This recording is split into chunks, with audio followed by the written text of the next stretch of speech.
c'est Pascal. Donc, la dernière vidéo que j'ai faite, elle s'est finie un petit peu en queue de poisson, parce que j'ai eu un petit problème technique. Bon, c'est pas très grave. J'étais sur les généralités. Donc, j'avais fini sur le climat, si vous me suivez.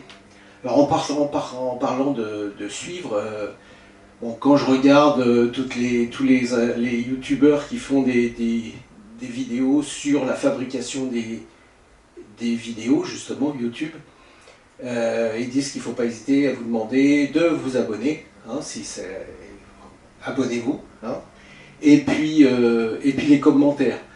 Alors les commentaires, ils seraient intéressants pour les gens qui veulent, par exemple, donner des précisions sur ce que je dis, ou même éventuellement dire que je dis certaines bêtises, ça se peut aussi.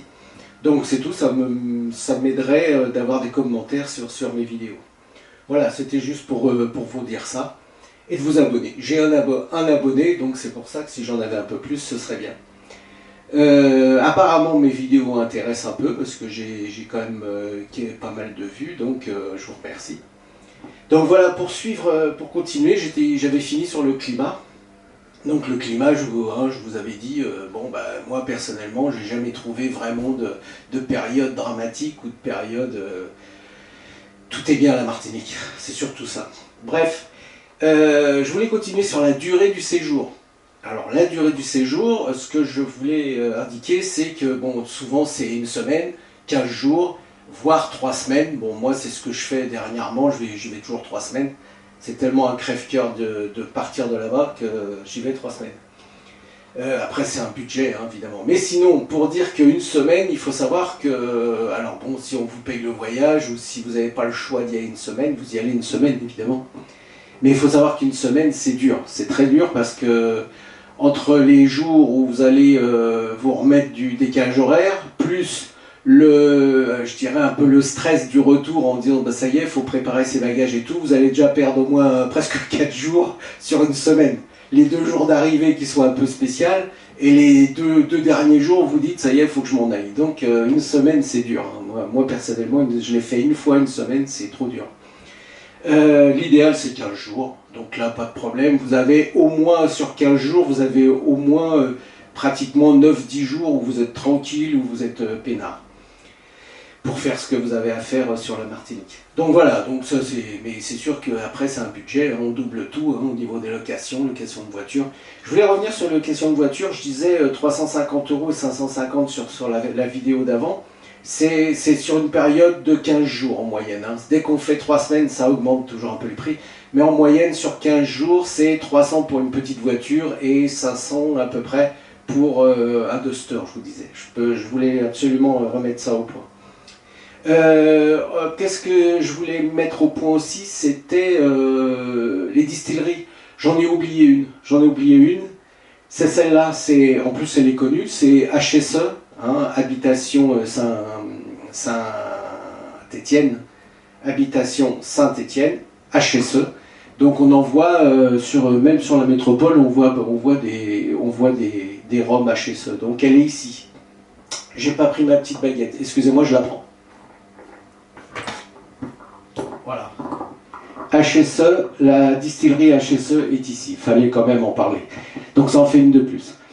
Donc voilà, c'était ça que je voulais parler. Ensuite, je voulais parler des hôtels. Je voulais vous parler un petit peu des hôtels. J'en ai déjà parlé quand on était ici. Les hôtels, ici, je vous avais dit qu'il y avait le Bakwa et le Caraïou, qui sont des hôtels de luxe, si on peut dire. En ce qui concerne les hôtels de luxe, on en a... les hôtels de luxe, on en a un autre au François. Ça s'appelle le Cap Est. Et c'est un 5 étoiles. Donc là, ça rigole plus. Alors, il faudrait regarder sur les forums, hein, sur les avis, les choses comme ça sur ces hôtels-là. Moi, je ne le connais pas, hein, personnellement. Je vous dis, j'ai toujours loué par un particulier. J'ai loué ici, je pourrais peut-être y revenir. J'ai loué une fois ici à Lens-Cariton. Ça, c'est des endroits qu'on pourra peut-être parler. Donc, Cap Est, il est au François, ici, Cap Est. Qu'est-ce qu'on a d'autre alors, à Fort-de-France, on a la Batelière. Alors la Batelière, c'est un beau hôtel aussi, qui a toujours été assez réputé en Martinique. Il est en plein centre enfin sur le bord de mer, dans le centre de Fort-de-France. Donc cet hôtel, il est en bord de mer. Je vous dis, il est assez beau. Faut être honnête, il est assez beau. Donc ça fait partie des grands hôtels de Martinique. Ensuite, alors là, faut se renseigner. Par là, vous avez la plantation Les Ritz. Alors la plantation Les Ritz, ça a été quelque chose de très connu à une époque. Mais je crois que c'est à moitié tombé en faillite, et là ça a été repris depuis quelques années, il paraît. Il y a même Stéphane Bern qui aurait versé de l'argent pour remettre en route la plantation Liritz. Voilà, ça c'est pour les hôtels que moi je connais, hein. Il y en a plein, hein, des hôtels à Martinique. Si vous mettez sur les sites des petits hôtels de charme, il y en a plein. Hein. Bon, bah, c'est pour vous dire les plus gros hôtels, quoi, si on peut dire, avec le Cap Est ici, Cap Est. Voilà, ça c'était pour les hôtels. Ensuite, je voulais vous parler. On peut parler de la faune. La faune en Martinique, c'est peut-être intéressant. En faune en Martinique, déjà, il y a les oiseaux. Alors là, c'est de la folie. Les oiseaux, il y en a partout. Il y a le colibri, évidemment. Hein, le colibri, j'ai eu la chance d'en avoir sur mon balcon, moi, une ou deux fois depuis que j'y vais. Le matin de bonne heure. Alors tiens, sur le matin de bonne heure, je laisse tomber la faune pour l'instant. Le matin de bonne heure, c'est juste pour vous expliquer un truc. Je ne sais pas si on peut s'en douter quand on part là-bas, mais il faut savoir que vous arrivez, comme je vous l'ai expliqué dans la vidéo précédente, vous arrivez, il est pratiquement minuit à la Martinique pour vous, en tant qu'heure française. Et donc le temps que vous installiez, le temps que vous mangiez un petit truc, enfin bref, qu'on prenne un peu ses marques, ça veut dire que vous vous couchez à 2h du matin, quoi. 1h, 2h du matin, heure française. Alors le problème, c'est que vous allez vous coucher, heure locale, il va être 9h. Hein, enfin 21h. Il va être 21h. Donc s'il est 21h, vous vous couchez à 21h, vous êtes mort, hein, puisque vous avez une journée hyper longue. Si vous vous couchez à 21h, eh ben, vous allez être levé à 6h, 7h du matin, vous allez vous réveiller, même 6h, hein, je pense, la première fois. Alors il y a un truc qui est spécial, c'est que si vous faites rien le soir parce que vous êtes crevé, parce que quand on visite un peu la Martinique comme ça, on finit par être crevé tous les soirs, et que vous ne vous organisez pas pour décaler ce décalage, c'est-à-dire, je veux dire, si vous vous levez à 6h, bah, le lendemain, vous allez encore vous coucher à 9h, 9h30, ça va recommencer, et du coup vous allez vous lever de bonne heure, et comme ça va être toute la semaine. Donc, ou alors vous vous forcez à se faire une soirée un soir jusqu'à minuit, et là vous pouvez peut-être changer votre décalage, si je puis dire. Mais le problème, c'est que c'est tellement agréable le matin de bonne heure de se lever là-bas que on a pas le lever du soleil, mais ça se lève vraiment très tôt là-bas. Mais à 6h du matin, si vous avez une belle vue, vous avez les bateaux de pêche qui partent, parce que le matin ils partent très tôt à la pêche. Et vous avez les fameux oiseaux qui viennent pratiquement prendre le petit déjeuner avec vous. Hein. Si vous avez des trucs sur votre table de petit déjeuner sur votre terrasse, parce que c'est souvent sur le balcon ou la terrasse, hein, là-bas, vous avez les oiseaux qui viennent manger avec vous, c'est assez impressionnant. Donc beaucoup d'oiseaux, donc le colibri, le merle, le moineau de là-bas, c'est assez incroyable. Et ensuite, qu'est-ce qu'on a on a des araignées, hein, on a les fameuses, on a des matoutouphales, comme ils disent là-bas, c'est-à-dire c'est des migales. Hein. Mais bon, personnellement, depuis que j'y vais, depuis 89, j'en ai vu qu'une. Alors, vous voyez qu'on en trouve, faut vraiment aller les chercher.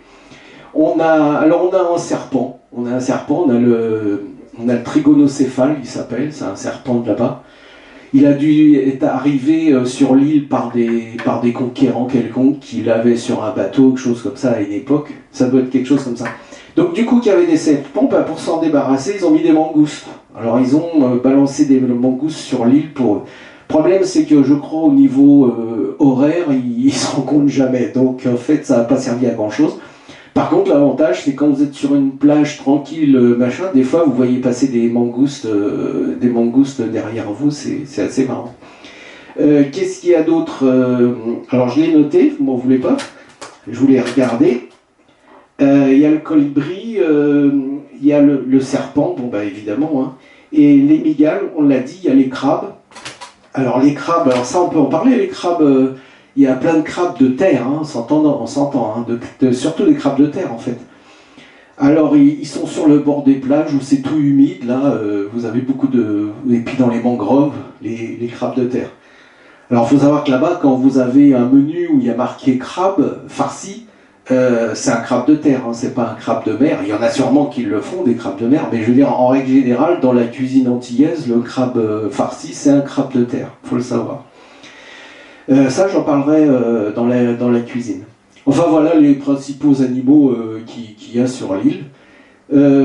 Bon, ici, du côté de Bellefontaine, Bellefontaine étant ici, par là, ici, vous avez normalement, vous avez ce qu'on appelle les dauphins à venir voir. Alors vous avez plein de petites boîtes qui vous emmènent le matin sur leur bateau pour aller voir les dauphins. Alors c'est sûr qu'il y a des fois vous les voyez pas, d'autres fois vous les voyez, mais enfin généralement c'est des gens qui ont quand même l'habitude, ils savent où les trouver.